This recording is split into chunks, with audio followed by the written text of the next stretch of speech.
Strategies to maintain discipline. Large classes में जो चीज़ बहुत अहम है वो मेंटेनेंस ऑफ डिसिप्लिन है।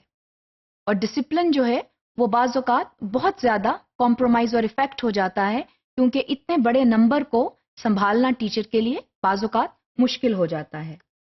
तो जब हम लार्ज क्लास की बात करते हैं और डिसिप्लिन इश्यूज़ की बात करते हैं, तो आमतौर पर यह देखा गया है कि लार्ज क्लास में जो डिसिप्लिन इश्यूज़ हैं वो आमतौर पर बोर्डम या एलियनेशन से they start from these 2 points.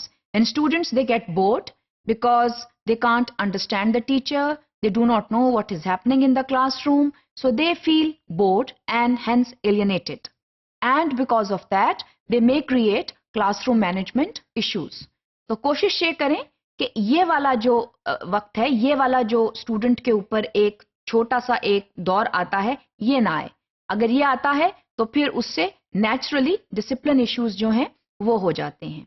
जाहिर है कि जब स्टूडेंट्स जो हैं, if they are interested in the class, they are happy in the class, so they will not display any kind of disruptive behaviours because their attention is totally geared in the classroom proceedings. तो ये चीज़ जो है ये बहुत अहम है कि students जो हैं वो क्लासरूम में जब वो ये समझते हैं कि वो इस क्लासरूम का जो है वो हिस्सा नहीं है, वो इस क्लासरूम में जो कुछ हो रहा है उससे उनका कोई खास ताल्लुक नहीं बन रहा, तो वो फिर जाहिर है कि ऐसे मसाइल क्रिएट कर देते हैं बाज़ औक़ात जो टीचर के लिए संभालना मुश्किल हो जाते हैं। Because remember the students need to stay involved, they need to stay involved academically, that is our prime concern.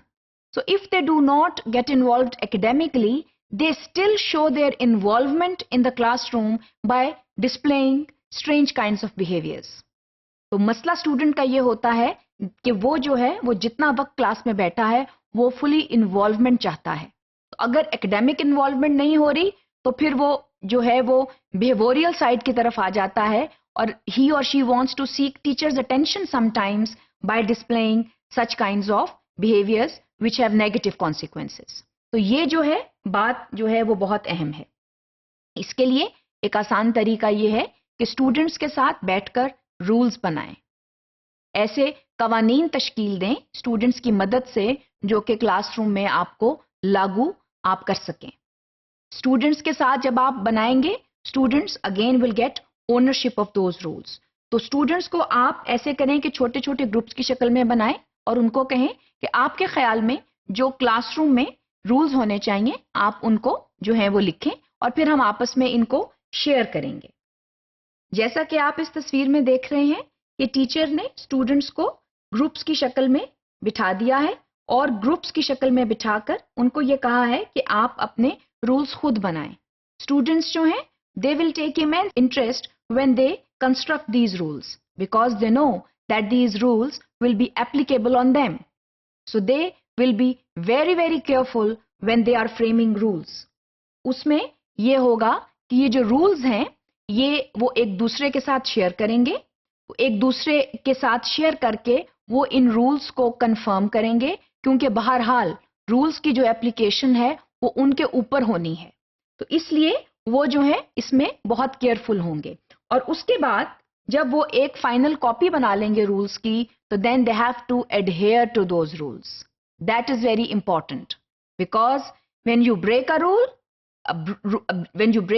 it will be followed by some consequences, and those consequences will be applicable across the board.